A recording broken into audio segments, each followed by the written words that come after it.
Sir मैं गीता जी अध्याय 18 के श्लोक नंबर 62 में लिखा हुआ है कि हे अर्जुन तू सर्व भाव से उस परमेश्वर की शरण में जा जिसकी कृपा से तू परम शांति और सनातन परम धाम को प्राप्त होगा। इसका मतलब कृष्ण जी से कोई और बड़ा परमात्मा? हाँ, कृष्ण भगवान खुद कह रहे हैं उस परमेश्वर की शरण में। दोस्तों देखा आपने यहाँ एक और 8वां अजूबा हम कह सकते हैं इसको, क्योंकि 7 तो हमने सुने ही है। ये 8वां अजूबा संत रामपाल महाराज जी के भगत पेश कर रहे हैं।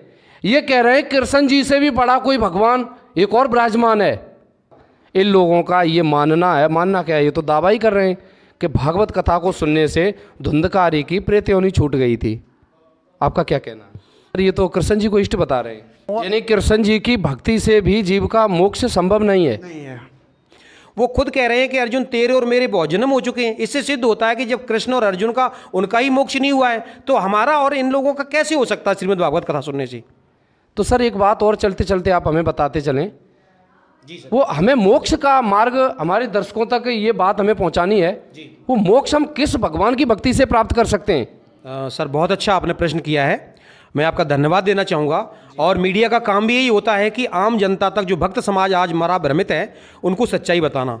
तो मैं आपके चैनल्स के माध्यम से बताना चाहूँगा कि आज वर्तमान में एकमात्र पूरी पृथ्वी की बात छोड़ दो, 21 ब्रह्मांड में वो पूर्ण संत है, उनकी शरण में जाने के बाद में मोक्ष जीव का संभव है और कोई दूसरा उपचार है ही नहीं। वो कौन है? दर्शकों नमस्कार, स्वागत है आप सभी का एक बार फिर से हमारे नए कार्यक्रम में। दोस्तों श्रीमद् भागवत कथा को सुनने मात्र से जीव का मोक्ष हो जाता है, ऐसा मैं नहीं, तमाम बड़े से बड़े कथावाचक आज बड़े बड़े मंचों पर बैठ करके और धड़ल्ले से चिल्लाते हुए सुनाई दे रहे हैं। वहीं दूसरी तरफ कुछ लोगों से हमने ये भी सुना है कि भागवत कथा जैसे पवित्र ग्रंथ का आयोजन कराने मात्र से और किसी भी तरह की आपकी कोई भी दैविक, दैहिक और भौतिक इन 3 तापों में से अगर आपके पास कोई भी है उसका समाधान भागवत जैसे पवित्र ग्रंथ को सुनने मात्र से हो जाता है। तो वहीं कुछ लोगों का दावा ये भी है, धुंधकारी जैसा जब प्रकट आता है तो वहाँ पर गौकर्ण जी ने जो भागवत कथा का आयोजन कराया था और उसी से धुंधकारी की प्रेत योनि से उसको आज़ादी दिलाई थी। आप देख सकते हैं दोस्तों, कुछ हमारे साथ ये मेहमान जुड़ चुके हैं चर्चा में। इसमें एक तरफ तो संत रामपाल जी महाराज जी के फॉलोअर्स, अनुयायी खड़े हुए हैं और वहीं दूसरी तरफ तमाम धर्म गुरुओं के जुड़े हुए ये कुछ लोग खड़े हुए हैं। आज इस आध्यात्मिक डिबेट की शुरुआत में यहीं से करते हैं। दोस्तों हमारे दर्शकों में से तमाम दर्शक इस तरीके की कमेंट किया करते थे कि सर आपने कोई ऐसा वीडियो बनाना है जिसमें श्रीमद् भागवत जी का जिक्र हो रहा हो। कुछ लोगों का मानना है, और कुछ लोग क्या, बड़े से बड़े कथावाचक आप ले लो, बड़े से बड़े संत महंत ले लो, वो तो धड़ल्ले से कह रहे हैं कि भागवत कथा को सुनने मात्र से ही जीव का मोक्ष संभव है। वहीं दूसरी तरफ संत रामपाल जी महाराज जो आज एक ऐसा निर्णायक ज्ञान दे करके और सिद्ध कर रहे हैं कि भागवत कथा को सुनने मात्र से जीव का मोक्ष संभव नहीं है। तो आइए जानते हैं दोस्तों, उन कमेंटों के आधार पर जो क्वेश्चन हमारे पास आए हुए हैं तो वो आपको इस वीडियो के माध्यम से हम पेश करने जा रहे हैं। इसके लिए दोस्तों आपसे प्रार्थना, अगर आप हमारे चैनल पर नए हैं, पहली बार हैं, चैनल को सब्सक्राइब जरूर कर लें ताकि, और घंटा दबाना ना भूलें ताकि समय समय पर ऐसी निर्णायक महत्वपूर्ण वीडियो आप तक सबसे पहले पहुंचे। चलिए दोस्तों वीडियो की शुरुआत करते हैं। तो पेश है आपके सामने ये सबसे पहला क्वेश्चन हमारा, जिसका जानते हैं उत्तर क्या है। जैसा कि आपको हम बता ही चुके हैं, तमाम धर्म गुरुओं से जुड़े हुए कुछ श्रद्धालुगण हमारे पास जुड़ चुके हैं। तो आइए जानते हैं इनसे वो क्या आंसर देते हैं इसका। जी सर, पहला क्वेश्चन हमारा पेश करने जा रहे हैं हम। तो सर क्या शुभ नाम है आपका? शुभाराम। जी सर, आप हमारे दर्शकों को एक बार बताइए, भागवत कथा को सुनने मात्र से क्या जीव का मोक्ष संभव है? हाँ, 100% मोक्ष हो जाता है, सुनने से और कराने से भी, उसका आयोजन कराने से। जी जी जी सर, क्या आपका क्या नाम है? सर जय सिंह नाम मेरा नाम है। तो सर हमारे दर्शकों को आप बताइए, ये जो हमारा क्वेश्चन है भागवत को सुनने से जीव का मोक्ष हो जाएगा, तो इसके बारे में आपका क्या विचार है? हाँ, भागवत सुनने से जीव का कल्याण हो जाता है, मोक्ष हो जाता है, ये हमारा विचार है। दर्शकों सुना आपने, यहाँ जो भी ये मेहमान हमारे जुड़े हुए हैं डिबेट में, इनका दावा है कि भागवत कथा को सुनने से ही जीव का मोक्ष संभव है। आइए चलते संत रामपाल महाराज के अनुयायियों की तरफ। ये इस क्वेश्चन को और किस तरीके से देखते हैं, क्या आंसर देते हैं। तो जी नमस्कार सर। सत साहिब जी। सर क्या शुभ नाम है आपका? मेरा नाम सुधीर दास है। जी सर, आप हमारे दर्शकों को एक बार बताइए, जैसा कि आपने क्वेश्चन सुनाई होगा कि भागवत कथा को सुनने से ही जीव का मोक्ष हो जाता है, तो इसके विषय में आपका क्या विचार है? जी सर, बहुत अच्छा, बड़ा इंटरेस्टिंग आपने क्वेश्चन किया है। और इन लोगों को मैं बताना चाहूँगा, जो हमारे भाई बेचारे भोले भाले हैं, इनको अभी आध्यात्मिक ज्ञान नहीं है। किसी भी तरीके से श्रीमद् भागवत कथा सुनने से या करने से उसका कोई भी बेनिफिट नहीं होता है, इससे मोक्ष तो होता ही नहीं है। ये श्रीमद् भागवत की जरूरत कब पड़ी? जब राजा परीक्षित को श्राप लग गया। तो राजा परीक्षित को वहाँ पर कथा सुनाने के लिए 88,000 ऋषि एकत्रित हो गए थे और उसमें से कोई भी कथा सुनाने का अधिकारी नहीं था। तो ये आज जो घर घर कथा करने वाले लोग आ गए हैं, इनमें किसी प्रकार का, मैंने देखा है बहुत सारी, मैं वीडियो देखता रहता हूँ। अभी अनिरुद्धाचार्य जी का एक वीडियो आया था, वो किसी ने उनसे प्रश्न किया कि ब्रह्मा जी के पिताजी, वो बता रहे हैं कि शंकर जी के पिताजी ब्रह्मा जी। इनका कोई ज्ञान एक तरीके से, किसी का भी ज्ञान एक जैसा नहीं है। अगर हम देवकी नंदन जी की बात करें, वो राधे राधे मंत्र का जाप करवाते हैं।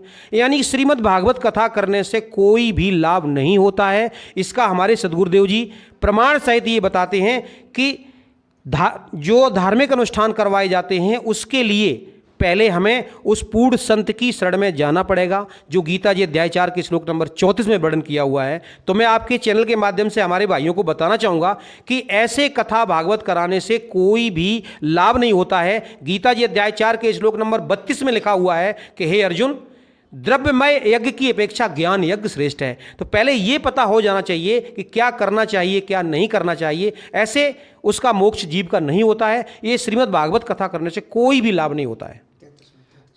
दोस्तों देखा आपने, यहाँ संत रामपाल महाराज जी के जो श्रद्धालु हैं, इन्होंने तो एक हैरान कर देने वाला बयान दे दिया। ये कह रहे हैं कि श्रीमद् भागवत कथा को करने से किसी भी तरह का कोई लाभ नहीं है। तो सर, जैसा कि अभी आप लोग तो सभी बता रहे थे कि भागवत जी को सुनने से ही मोक्ष होगा, तो ये रामपाल महाराज जी के ये जो अनुयायी हैं, वो तो दावा कर रहे हैं कि इससे सबसे पहले तो हमें ये ज्ञान होना जरूरी है। इनका कहना है कि हमें कौन से मार्ग पर हमें चलना चाहिए और कौन सा कार्य हमें करना चाहिए। तो सर आपकी बात का तो ये तो खंडन कर रहे हैं। ये तो कह रहे हैं कि जीव का मोक्ष तो बहुत बड़ी बात है, इससे तो कोई लाभ भी नहीं होगा। तो हमारे धर्मगुरुओं की अवहेलना कर रहे हैं, बदनाम कर रहे हैं उनको। हमारे धर्मगुरु जो है शुरू से बताते चले आ रहे हैं कि जो जिस धर्म से इस कर्म से करने से आदमी का मोक्ष हो जाता है। तो ये सब आज तक पुराने ज़माने से लेके आज तक करते चले आए। वो का हमारे पागल थे सब बुजुर्ग जितने थे हमारे, वो कुछ समझ के तो पढ़े लिखे थे, विद्वान थे, ऋषि मुनि थे, वो भी वही ज्ञान देते थे। तो क्या वो सब अनाड़ी थे? अब ये तो बदनाम कर रहे हैं हमारे शास्त्रों को, उनको सबको जो हमें ज्ञान दिया गया उनको।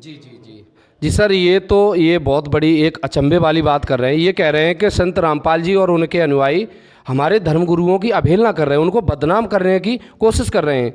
क्या कहना चाहोगे सर? जी, मैं उनकी बदनामी नहीं कर रहा हूँ, उनकी अवहेलना नहीं कर रहा हूँ, सच्चाई बता रहा हूँ कि आज की डेट में जितने भी धर्मगुरु हैं, जो भी श्रीमद् भागवत कथा का आयोजन करते और करवाते हैं, पहली बात तो वो अधिकारी नहीं है। जो मैंने पिछले भी आपके प्रश्न के जवाब में बोला था कि ये किसने अधिकारी बना दिए। जब राजा परीक्षित को श्राप लग गया था, उस समय 88,000 ऋषि एकत्रित हो गए थे। वहाँ पर विचार किया गया कि इस कथा को सुनाना चाहिए, श्रीमद् भागवत कथा को सुनाना चाहिए, ताकि राजा परीक्षित का यहाँ से ध्यान हट करके और स्वर्ग में लग जाए। उस समय 88,000 ऋषियों में से एक भी कोई अधिकारी नहीं था। लास्ट में श्री वेद व्यास जी से, जिन्होंने श्रीमद् भागवत की रचना की है, उनको बोला गया कि आप इस कथा को सुनाइए। तो उन्होंने भी हाथ जोड़ लिए, बोले मैं सुनाने का अधिकारी नहीं हूं। उस समय विचार किया गया, क्या आज की डेट में कोई भी अधिकारी नहीं है? तो उस समय देखा गया कि हाँ, इस समय पृथ्वी पर कोई अधिकारी नहीं है। उस समय केवल एक अधिकारी थे, श्री सुखदेव जी। वो उस समय स्वर्ग में थे और उनको राजा परीक्षित के पुण्यों को डिपॉजिट किया गया, संकल्प किया गया। उसके बाद वो आए, तब उन्होंने कथा सुनाई और उससे केवल राजा परीक्षित को स्वर्ग प्राप्ति हुई थी, ना कि मोक्ष हुआ उनका। तो इससे सिद्ध होता है कि श्रीमद् भागवत कथा सुनने से कोई भी, किसी भी जीव का मोक्ष हो ही नहीं सकता है। दोस्तों देखा आपने, ये था हमारे दर्शकों के द्वारा किए गए कमेंट का पहला प्रश्न जो कि हमने आपको बेबाकी के साथ दिखाया।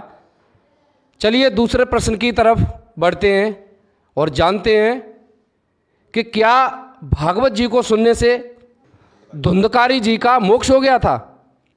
आइए जानते हैं। सर एक बात बताइए, ये जो भागवत का आयोजन होता है, बड़े बड़े कथावाचकों के मंच पर जा कर के हमने सुना है, वो तो दावा करते हैं कि धुंधकारी ने भागवत जी का ही श्रवण किया था, भागवत को सुनने से उसकी प्रेत योनि छूट गई थी, तो क्या उसका पूर्ण मोक्ष हो गया था। धुंधकारी जी की प्रेतों छोड़ के पूर्ण मोक्ष हो गया, परिषद जी का पूरा मोक्ष हो गया। सारे व्यास लोग बताते हैं, जितने भी आज के अब तब से अब तक चले आए हैं, सारे मोक्ष बताते हैं, मोक्ष होता है इस कथा का श्रवण करने से। जी सर, आप क्या कहना चाहोगे। इसी से मोक्ष हो गया धुंधकारी का, हम यही कहना चाहते हैं। जी, यानी भागवत जी को सुनने से इससे ही मोक्ष हो जाता है। बिल्कुल हो जाता है मोक्ष, मोक्ष होता है। आज ये जितने बता रहे हैं ये धर्मगुरु, ये झूठे थोड़ी नहीं है, ये तो इन्हीं से मोक्ष होता है। इनसे बता दो। भागवताचार्य जी हैं, सब भागवताचार्य जी हैं, ये सब बोलते हैं कि राधे राधे नाम जपने से ही स्वर्ग मिल जाता है। अगर गलत है तो इनके इतने बड़े फॉलोवर कहाँ से हो गए।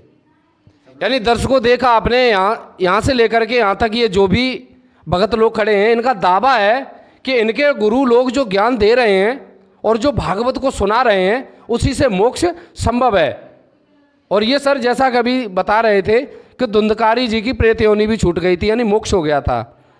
आइए दर्शकों चलते हैं संत रामपाल महाराज के भगत इसको लेकर के क्या उत्तर देते हैं। जी सर, आपका क्या विचार है। जैसा कि अभी आपने क्वेश्चन सुनाई होगा, इन लोगों का ये मानना है, मानना क्या है, ये तो दावा ही कर रहे हैं कि भागवत कथा को सुनने से धुंधकारी की प्रेत योनि छूट गई थी। आपका क्या कहना है। ये जो कह रहे हैं कि भागवत से प्रेत योनि छूट गई, जी पहले इनसे ये पूछा जाए किस इष्ट देव की जो साधना करते, भागवत में किस इष्ट देव की साधना करना बताया है, जिसके माध्यम से इन्होंने बताया कि प्रेत योनि छूट गई, मोक्ष हो गया। दर्शकों, संत रामपाल महाराज जी के ये जो भगत खड़े हैं, इनका कहना है, ये पूछ रहे हैं कि भागवत जी के अनुसार आप लोगों का इष्ट देव कौन है। श्री कृष्ण जी को हम अपना श्री कृष्ण महाराज जी है। श्री कृष्ण जी को पूरी इष्ट मत, यानी श्री कृष्ण लिखा भी है कि कृष्ण बंदे जगत गुरु, ये उससे बड़ा कोई गुरु नहीं है। दोस्तों देखा आपने, ये श्री कृष्ण जी को भगवत गीता के अनुसार और भागवत जी के अनुसार पूर्ण ब्रह्म और जगत गुरु बता रहे हैं। सर ये तो कृष्ण जी को इष्ट बता रहे हैं। जी, भगवान कृष्ण ने गीता के अंदर, गीता अध्याय 2 के श्लोक नंबर 27 में कहा कि जातस्य ध्रुवा जन्म मृतश्चा तस्मात् अपरहारे अर्थे न तो हम सोचता मैं अर्षि। हे अर्जुन, यह मानता है जिसका जन्म हुआ उसकी मृत्यु निश्चित है, और जिसकी मृत्यु हुई उसका जन्म भी निश्चित है। फिर उन्होंने कहा गीता अध्याय 4 क्वेश्चन नंबर 5 में कि बहून में व्यतीतान जन्मन अर्जुना ताने में सर्वान न त्वं वेद परंतप। हे अर्जुन, मेरे तेरे बहुत से जन्म हो चुके, तू नहीं जानता, मैं जानता हूँ। और यही नहीं, उन्होंने फिर कहा है गीता अध्याय 8 क्वेश्चन नंबर 15 में कि अगर मेरी भक्ति करोगे, माम उपेत पुनर्जन्म दुःखैलमास्तम न आपनमंति महात्मा न संसिंधिम परमाम गतिम। मेरी शरण में रहोगे, पुनर्जन्म नहीं मिटेगा, दुख का घर है, अस्वस्थ हैं यानी क्षणभंगुर हैं, मुक्ति है ही नहीं वहाँ पूर्ण। यानी कृष्ण जी की भक्ति से भी जीव का मोक्ष संभव नहीं है। नहीं है। इसके अलावा उन्होंने गीता अध्याय 9 के नंबर 20 में कहा कि त्रिवेदा माम सोम पापा पूत पापा यज्ञ यष्ट वा। तीनों वेदों के आधार से मेरी यानी माँ मेरी भक्ति जो करते हैं वो इष्ट देव रूप में करते हैं। वे क्या करते हैं, स्वर्गतम प्रार्थयन्ते, सोचते हैं कि स्वर्ग मिल जाए। मैं क्या करता हूँ, तो पुण्य में आसार जो उनके पुण्य बनते हैं उसके आधार से सुरेंद्रलोकम असनंत महेंद्र के लोक में जगह दे देता हूँ। और दिव्यान दिव्य देव भोगान, दिव्य देवताओं के भोगों को करोड़ों बस भोगते रहते 24 स्वर्ग तक। फिर 21 में रिजल्ट दे दिया उन्होंने कि तेतम भकत्या स्वर्गलोकम विशालम, उस विशाल स्वर्ग को भोग कर छीणे पुण्य मृतलोकम विसन, पुण्य छीण होने पर यहीं फहराना पड़ेगा। एवं त्रयी धर्मान पन्ना गतागतम काम का वल्लभ लवंते, पुण्य के प्रभाव से स्वर्ग में, पुण्य के छीण होने से मृतलोक में आओगे। इसलिए वहाँ कहते हैं भगवान कृष्ण कि कोई मुक्ति नहीं, हाँ मुक्ति का एक साधन उन्होंने बताया जिससे मोक्ष हो सकता है, जो गीता अध्याय 7 के 29 में कहते हैं कि जरा मरण मोक्षाय माम आश्रित यते विदु तद विदु कृष्ण अध्यात्म कर चायकलम। जो जन्म मर से छूटने का उपाय करते हैं वो उस ब्रह्म को भी जानते हैं। तब भगवान ने कही कि उस ब्रह्म को, तब अर्जुन ने कहा भगवान कौन सा, कोई और परमात्मा है यार, हम तो आपको ही सब कुछ समझते थे।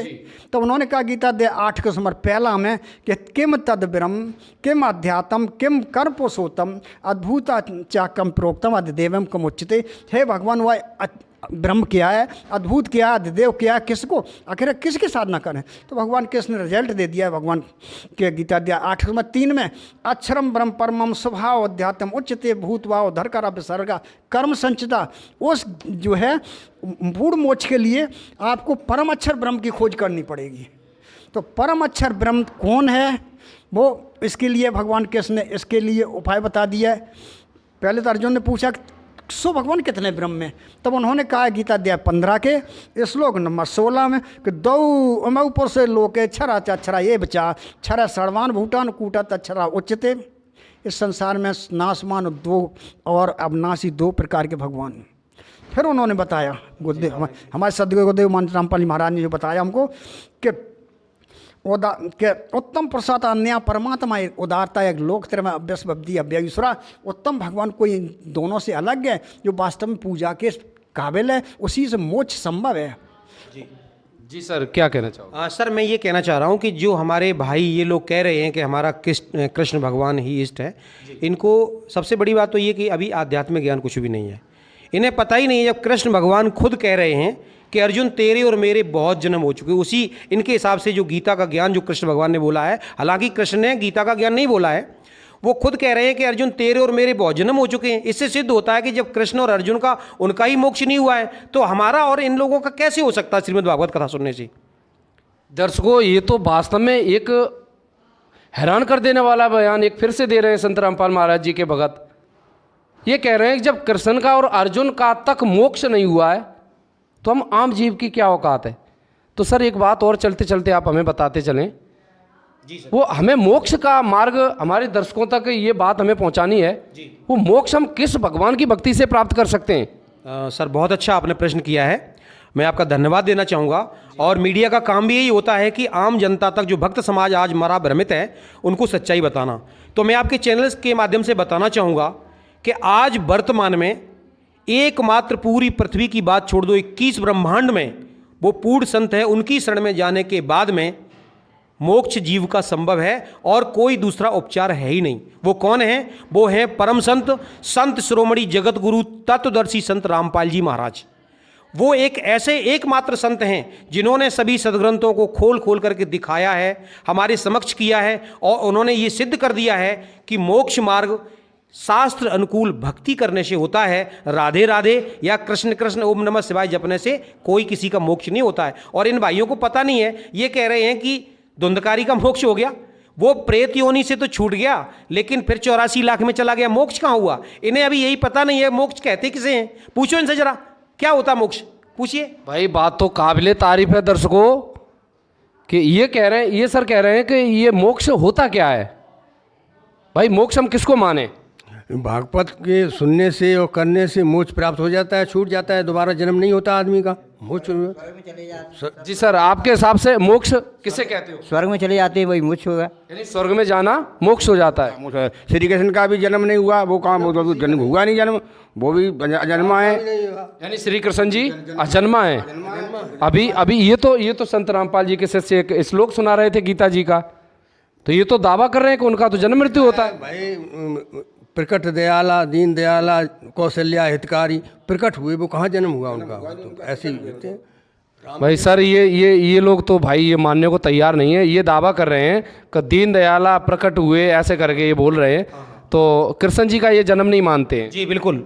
जब कृष्ण जी खुद कह रहे हैं गीता जी अध्याय 4 के श्लोक नंबर 5 में कि अर्जुन तेरे और मेरे बहुत जन्म हो चुके हैं, और ये इनकी तो आंखों पे पट्टी चढ़ी, मुझे तो हंसी आती है इनके इस जवाब को सुन करके। एक तरफ तो ये कृष्ण को इष्ट मान रहे हैं, और दूसरी तरफ ये कहते हैं कि गीता का ज्ञान कृष्ण ने दिया, और कृष्ण खुद बोल रहे हैं उसमें कि मेरे और अर्जुन तेरे बहुत जन्म हो चुके। ये कह रहे हैं उनका जन्म ही नहीं होता है। हमारे सतगुरुदेव जी संत रामपाल जी महाराज जी बताते हैं 30 करोड़ रामा अवतारी सीता संग रहती नारी, 3 पदम जाके भगवाना सप्त नील कन्वा संग जाना। यानी 7 नील तो कन्हैया हो चुके हैं, इन्हें तो कुछ भी पता नहीं है। ये किस कन्हैया की बात करते हैं, किस कृष्ण की बात करते हैं? इनको कोई भी आध्यात्मिक ज्ञान नहीं है, और गलती इनकी नहीं है। जो आजकल धर्मगुरु बन बैठे ना, थोड़ी सी हारमोनियम बजाना सीख लिया, आर्गन बजाना सीख लिया, गाना सीख लिया और वो बन बैठे व्यास। ऐसे लोगों से ये कथा करवाते हैं जिनसे कोई भी लाभ बिल्कुल नहीं होगा। तो मैं इन लोगों से निवेदन करना चाहूँगा, सबसे पहले ये संत रामपाल जी महाराज जी के ज्ञान को समझें। इस समय संत रामपाल जी महाराज जी के अलावा पूरी पृथ्वी पर कोई भी तत्वदर्शी संत नहीं है। गीता जी अध्याय 4 के श्लोक नंबर 34 में लिखा हुआ है कि अर्जुन, उस तत्व ज्ञान को किसी तत्वदर्शी संत की शरण में जाकर के समझ, उनको भली भांति दंडवत प्रणाम करने से और कपट छोड़ करके सरलता पूर्वक प्रश्न करने से वे परमात्मा तत्व को जानने वाले ज्ञानी महात्मा तुझे उस तत्व ज्ञान का उपदेश करेंगे। तो पहले तो इनको वो ज्ञानी नहीं है। इनके जो धर्मगुरु हैं केवल 4 लाइनें जानते हैं, राधे राधे श्याम मिला दे हरि राम सीताराम, बस ये गा करके और बस फिल्मी धुनों पर आधारित और डांस करवाते हैं। बताइए, अगर परमात्मा डांस करने से मिलता है, श्रीमद् भागवत में हम देख रहे हैं, बहुत सारे वीडियोस हम देखते रहते हैं, जो वहाँ पर बहुत सारी बहनें हमारी डांस कर रही होती हैं और उन नकली धर्मगुरुओं ने ये बोल रखा होता है कि ये भगवान का दरबार है, जो इसमें एक बार नाच लेगा फिर उसे दुनिया के सामने नहीं नाचना पड़ेगा। ऐसे मूर्ख बना रहे हैं, बताओ। पर ये तो हमारे कथावाचक स्वयं ही नाचा करते, इसमें क्या त्रुटि है? उन्हें कुछ भी ज्ञान नहीं है, उन्हें आध्यात्मिक ज्ञान की ABCD भी पता नहीं है। मैं आपके चैनल के माध्यम से उनसे भी निवेदन करना चाहूँगा कि हमारे सदगुरुदेव जी संत रामपाल जी महाराज जी के ज्ञान को समझें पहले वो, और उसके बाद में ये कथा भागवत करने के पहले तो वो अधिकारी नहीं है। मैंने पहले भी आपके प्रश्न के जवाब में बोला है, आज की डेट में संत रामपाल जी महाराज जी के अलावा कोई भी इस पूरी पृथ्वी की बात छोड़ दो, 21 ब्रह्मांड ने इस काल के अंडर में, इन्हें तो ये भी पता नहीं है काल कौन है। और अगर परमात्मा नाचने गाने से ही मिलता तो सबसे पहले हमसे पहले ना हिजड़ों का नंबर आ जाता। वो नाचते गाते शुरू से ही हैं, उनका मोक्ष क्यों नहीं हुआ? तो परमात्मा कहते हैं नाचे गाए काऊ ने मिलिया, जिन मिलिया तिन रोए से। परमात्मा रोने से प्राप्त होता है, उसकी याद में हमें रोना है, रो करके परमात्मा प्राप्त हो सकता है, नाचने गाने से नहीं मिलेगा। ये तो इनको तो मूर्ख बना रखा है, इनको यही पता नहीं है कि सही भक्ति मार्ग है क्या, इन्हें मोक्ष के बारे में पता नहीं है। मोक्ष को ये लोग मानते स्वर्ग चले जाओ। स्वर्ग क्या है? स्वर्ग तो ऐसे समझो एक होटल है, हम अपने पुण्यों को स्वर्ग में जाकर खर्च करके फिर यहाँ 84 लाख में फिर आ जाते हैं। लेकिन मोक्ष उसको कहते हैं जहाँ जाने के बाद जीव कभी इस संसार में लौट करके नहीं आता है। यही गीता बोलने वाले भगवान, इनके जो कृष्ण है ना, इनके माध्यम से, वैसे गीता जी का ज्ञान कृष्ण भगवान ने नहीं दिया है, मैं फिर क्लियर करना चाहूँगा।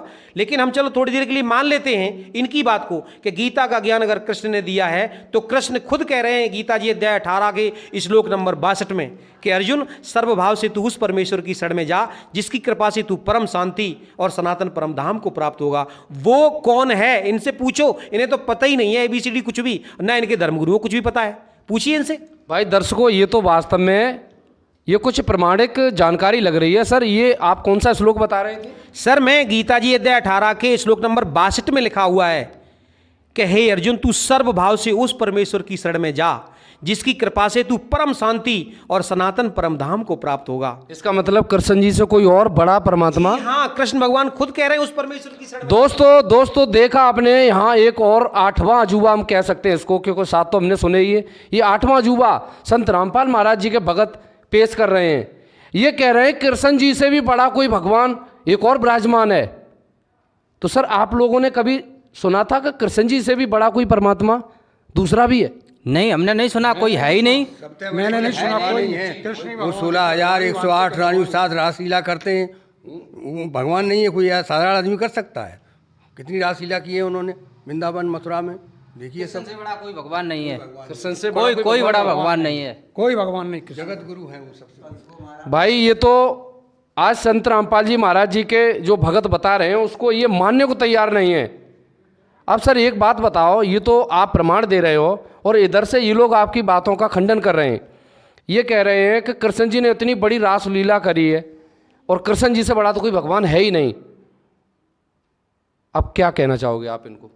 ये लोग भगवान कृष्ण की नहीं मानते, कृष्ण को मानते, इतना अंतर है। भगवान कृष्ण स्वतः कह रहे गीता अध्याय 2 के 17 में कि अवनाशी तो तद विदु एल सर्वम इदम तदम विनाशा अभ्यसन कर तुम कर्म ऐसी। अरे नाश रहे तो उसको जान जिसका कोई विनाश करने में समर्थ नहीं है, वही एक अविनाशी परमात्मा है।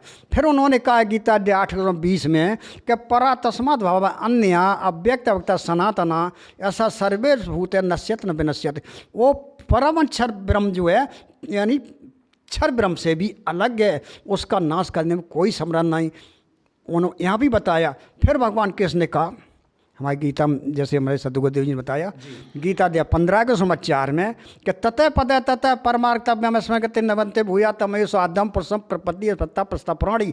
हे अर्जुन, जब तत्वदर्शी संत मिल जाए उसके बाद उस परम पद की खोज करनी चाहिए, जय में गई हुई प्राणी दोबारा लौट कर नहीं आते। उसी आदि पुरुष नारायण की मैं भी शरण में हूँ। कन्हैया स्वतः कह रहे मैं भी उसकी साधना करता हूँ। यही नहीं 18 के 64 फिर कहा कि सर्व गौतम भुआ सोड़ू में परमम बच। मेरी ये तो गोपनीय बात अर्जुन और सुन ले। इष्ट अस्मि दृढ़ मिति तद्वच्छम ते हितम। मेरा भी इष्ट देव वही पूर्ण ब्रह्म परमात्मा है जिसकी मैं साधना करता हूँ। भगवान कन्हैया खुद साधना कर रहे हैं उनकी, और ये कह रहे हैं कन्हैया से बड़े कोई नहीं, कम से कम कृष्ण की तो मानो। जी सर, आप क्या कहना चाहते हैं? जी, मैं ये कहना चाह रहा हूँ, अभी ये भाई साहब बोल रहे थे कि राधे राधे मंत्र का जाप करो। इनको यही पता नहीं है कि इनके कृष्ण भगवान किस मंत्र का जाप करते थे, उन्हें यही पता नहीं है। और ये बोल रहे हैं कि राधे राधे करने से जाप, जब खुद कृष्ण भगवान ओम मंत्र का जाप करते। गीता जी अध्याय 8 के श्लोक नंबर 13 में वो गीता बोलने वाला भगवान खुद कह रहा है कि अर्जुन मेरा तो एक ओम मंत्र है। ओम इति एकाक्षरम ब्रह्म व्यवहारन माम अनुस्मरन या प्रयाति तजंदेयम सयाति परमाम गतिम। यानी जो ये कह रहे हैं कि अंतिम समय तक, अंतिम श्वास तक जो मेरे इस ओम मंत्र को जाप करता हुआ जाता है वो मेरी गति को प्राप्त होता है। फिर वो कह रहा है 8वें अध्याय के 16वें श्लोक में कि इस ओम मंत्र के जाप से कहाँ पहुँच जाते हैं, वहाँ ब्रह्मलोक में चले जाते हैं। और वहाँ पर कहा है कि ब्रह्मलोक पर्यंत सभी लोग पुनरावृत्ति में हैं, अर्थात उनको फिर जाकर के फिर वापस आना पड़े, अर्थात इनका कभी मोक्ष नहीं हो सकता है। जब कृष्ण भगवान का मोक्ष नहीं हो रहा है तो इनका कैसे हो सकता है। जो इनके जो गुरुजी या जो कथावाचक बोल रहे हैं, जो आपने प्रश्न किया था कि श्रीमद् भागवत कथा से मोक्ष होता है, मैं ये कह रहा हूँ कि किसी भी तरीके से इनका मोक्ष संभव नहीं है। ये गीता जी बोल रही है, हम नहीं बोल रहे हैं। तो मैं इन लोगों से निवेदन करना चाहूँगा कि पहले इस आध्यात्मिक ज्ञान को हमारे सदगुरुदेव जी की शरण में आकर के ये समझिए। संत रामपाल जी महाराज जी के ज्ञान को इनको समझना चाहिए कि आज वर्तमान में संत रामपाल जी महाराज जी ही एकमात्र ऐसे संत हैं। आज संत रामपाल जी महाराज जी का जो ज्ञान है पूरे विश्व में आज उनके ज्ञान का कोई सानी नहीं है, कोई मुकाबला नहीं कर सकता है। लेकिन ये नकली धर्मगुरु, इनको कुछ भी पता नहीं है। राधे राधे श्याम मिला दे 4 बातें इन्होंने सीख ली, हारमोनियम बजाना सीख लिया, गाना सीख लिया और बस नाच गा करके और बस चले जाते हैं और हो गया मोक्ष। क्या ऐसे मोक्ष हो सकता है? पूछिए इन लोगों से। तो दोस्तों देखा आपने संत रामपाल जी महाराज जी के जो अभी भगत बता रहे थे, एक तरीके से हम कह सकते हैं कि भक्ति का कंप्लीट कोर्स ही बता रहे थे ये। भाई अब इतना प्रभावित, हमें तो ये ज्ञान प्रभावशाली लग रहा है। अब इस ज्ञान को सुन करके, इनकी बातों को सुन करके अब आपके क्या विचार हैं? जी, हम बताना चाहेंगे जैसे इन भाई साहब ने बताया है जी, अभी तक तो हमें पता नहीं था इस ज्ञान का। भाई साहब ने श्लोक भी बताए, गीता जी भी बताई, हमने तो अभी आज तक पढ़ी नहीं थी गीता जी। जैसे धर्मगुरु हमारे जो गाइड करते थे वैसे हम जानते थे। आज हमें पता लगा है कि कुछ ज्ञान में दम है। तो इनसे कहना चाहूँगा कि हम इस ज्ञान को कैसे ग्रहण कर सकूँ। इनके पास कोई पुस्तक हो या कोई चैनल हो तो हमें देने की कोशिश करें, तो ऐसा ही ज्ञान हम भी सुन सकें और अपने आप मोक्ष कराने का कोई रास्ता मिल सके हमें। तो बताइए भाई साहब को। भाई ये देखो, ये लोग आप सीधा ये कह रहे हैं कि अगर इतना वास्तव में इनका ज्ञान प्रभावशाली है आपके गुरुजी का, तो कोई पुस्तक वगैरह आपके गुरुजी की हो या कोई टीवी पर सत्संग वगैरह कुछ यूट्यूब चैनल वगैरह अगर आपके गुरुजी का है तो आप में से कोई बताना। जी सर, आप कुछ कहना चाहोगे? जी मैं अपने इन भाइयों को बहुत बहुत पहले तो ये धन्यवाद देना चाहूँगा जो अभी तक इन्होंने हमारे सदगुरुदेव जी के बारे में जो जानकारी ली है। और अगर इनका ऐसा भाव बना है तो मैं समझ रहा हूँ कि इनका भी मोक्ष निश्चित है। चलिए, बहुत अच्छी बात है कि हमारे इन भाइयों को कुछ ज्ञान समझ में आया है और इन्होंने कुछ अपनी आस्था बनाई है उस परमात्मा के लिए और मोक्ष पाने के लिए। तो मेरे पास सदगुरुदेव संत रामपाल जी महाराज जी की लिखित पुस्तक कर कमलों द्वारा दी हुई है, वो मैं इनको उपलब्ध कराता हूँ और ये उस पुस्तक को ज़रूर पढ़ें और इससे इनका मोक्ष भी होगा और इनको परमात्मा भी मिलेगा, जिसके लिए वो बड़े बड़े ऋषियों मुनियों ने अपना हजारों वर्ष तप कर करके और जो है शरीर गला गला करके और चले गए और उनको वो परमात्मा नहीं मिला। आज ये जो पुस्तक है ये कोई पुस्तक नहीं है, ये तो अनमोल ज्ञान है इसमें। और ये परमात्मा साक्षात समझें इसको कि इसमें परमात्मा का ही पूरा वो दिया हुआ है। दर्शकों, आप देख सकते हैं आज संत रामपाल जी महाराज जी के, मैं अपने कैमरामैन से कहूँगा कि इस बार एक बार इस पुस्तक को कैमरे में दिखाएं दर्शकों को। ये वो पुस्तक है जिसको आज संत रामपाल जी महाराज जी के भगत और आज इन भाइयों को देने जा रहे हैं। तो मैं प्रार्थना करना चाहूँगा आप भाइयों से, ये जो आप पूछ रहे थे वो ये पुस्तक हम ज्ञान गंगा के रूप में देख सकते हैं। मैं अपने इन भाइयों को बहुत बहुत धन्यवाद देना चाहूँगा और ये पुस्तक इनको मैं देने जा रहा हूँ। और मेरी एक प्रार्थना है इन भाइयों से कि इस पुस्तक को मस्तक से लगा करके जब भी इसका अध्ययन करें तो पहले इसमें हमारे सद्गुरुदेव पूर्ण संत परमात्मा का जो स्वरूप दिया हुआ है उसको नतमस्तक करें और उसके बाद फिर इसको पढ़ना शुरू करें। मैं एक बात और बताना चाहूँगा कि इसमें जब भी इस पुस्तक को पढ़ें तो इसमें पहले सृष्टि रचना दी हुई है।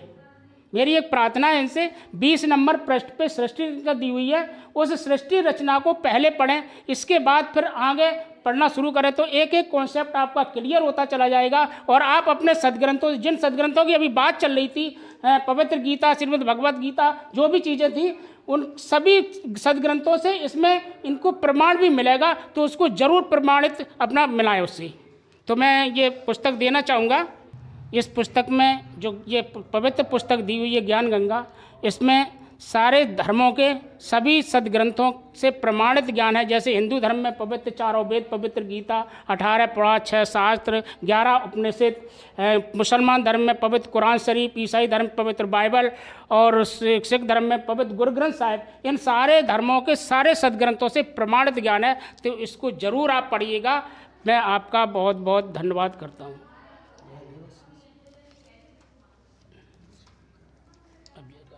बहुत अच्छी बात है, आज हमारे भाइयों ने इस पुस्तक को लिया। मैं आपसे एक और चीज़ कहना चाहूँगा कि और ज्ञान सब ज्ञानड़ी, कबीर ज्ञान सो ज्ञान, जैसे गोला तोप का चलता करे मैदान। यानी ये ऐसा ज्ञान है, इसे आप साधारण मत समझना। ये हमारे सदगुरुदेव जी के द्वारा बनाई हुई आज विश्व में सबसे अधिक पढ़ी जाने वाली ये पुस्तक बन चुकी है ज्ञान गंगा। इस ज्ञान गंगा के माध्यम से आपको मोक्ष मार्ग गारंटी से मिलेगा। मैं आपसे निवेदन करना चाहूँगा, जब भी आप इस पुस्तक को पढ़ें एक बार चढ़ मस्तक जरूर करें और इस ज्ञान को समझने के बाद मैं आपसे निवेदन करना चाहूँगा हमारे सदगुरुदेव जी की शरण ग्रहण करें। बंदी छोड़ सदगुरुदेव रामपाल जी की जय हो। दोस्तों, देखा आपने, आज श्रीमद् भागवत कथा पर हम लोगों ने एक डिबेट का कार्यक्रम किया था यहाँ पर, जिसमें संत रामपाल महाराज जी के भक्तों द्वारा एक ऐसा प्रभावशाली ज्ञान आज हमारे भाइयों को सुनने को मिला। ये इतने प्रभावित हुए जगत गुरु तत्वदर्शी संत रामपाल महाराज जी के भक्तों द्वारा बताए गए तत्व ज्ञान से। उसके बाद इन्होंने एक पवित्र पुस्तक ज्ञान गंगा, जैसा कि आप हमारे इन भाइयों के हाथ में देख सकते हैं, संत रामपाल जी के अनुयायियों द्वारा इनको भेंट की गई। सर, एक बात बताइए, हमारा दर्शक जो भी इस ज्ञान को, इस डिबेट को देख रहा है, इस वीडियो को, अगर ये वास्तव में उसको भी प्रभावशाली अगर ज्ञान लग रहा है, उसको कुछ तार्किक लग रहा है, आगे की जानकारी वो लेना चाह रहा है, तो कैसे प्राप्त कर सकता है? जी, बहुत अच्छा आपने प्रश्न किया है सर। मैं बताना चाहूँगा कि आज सोशल मीडिया बहुत ज़बरदस्त तेज़ी से फैल रहा है और हमारे सदगुरुदेव जी का ज्ञान इतनी तेज़ी से प्रत्येक सोशल मीडिया के प्लेटफॉर्म पर मौजूद है। शाम को 7:30 बजे साधना टीवी पर प्रोग्राम आता है, उसको देख सकते हैं। उस पर नीचे उसी सत्संग के दौरान कुछ नंबर फ्लैश किए जाते हैं, उन नंबरों पर संपर्क करके आप ये ज्ञान गंगा पुस्तक मंगवा सकते हैं। आज प्ले स्टोर पर हमारे सदगुरुदेव जी संत रामपाल जी महाराज जी के नाम से एक ऐप है, उसको डाउनलोड कर सकते हैं, उस ज्ञान को वहाँ से सुन सकते हैं। इंस्टाग्राम, यूट्यूब चैनल या और जितने भी दुनिया भर के चैनल हमारे जो बने हुए हैं सोशल मीडिया प्लेटफॉर्म पर, हर जगह हमारे सदगुरुदेव जी के ज्ञान का डंका बज रहा है। आप कहीं पर भी जाकर के एक बार इस पुस्तक को डाउनलोड भी कर सकते हैं। निःशुल्क मंगाने के लिए एक नंबर वहाँ पर फ्लैश होता है, उस नंबर पर कॉल करके आप SMS के द्वारा निःशुल्क प्राप्ति भी कर सकते हैं। संत रामपाल जी महाराज जी से नाम दीक्षा भी निःशुल्क प्राप्त कर सकते हैं। चलिए दोस्तों, एक ऐसी ऐतिहासिक डिबेट हमने आप तक पहुंचाई। अगर ये वीडियो आपको पसंद आ रहा है तो अपने दोस्तों मित्रों के साथ इसे शेयर जरूर करें और अगर चैनल पर पहली बार हैं तो इसको सब्सक्राइब जरूर कर लें और घंटा जरूर दबा देना, ताकि ऐसी वीडियो सबसे पहले अपलोड होने के बाद आपके पास पहुंच जाए। बंदी छोड़ चलिए, रामपाल जी भगवान की जय हो। चलिए दोस्तों, मिलेंगे फिर किसी अगले वीडियो में। तब तक के लिए आगे की जानकारी के लिए आप हमारे चैनल से जुड़े रहिए। और जैसा कि संत रामपाल जी के अनुयायी अभी बता रहे थे, इनके गुरुजी का जो साधना चैनल पर सत्संग आ रहा है, आगे की जानकारी के लिए उसको देखते रहिए। साधना चैनल शाम 7:30 बजे से। नमस्कार।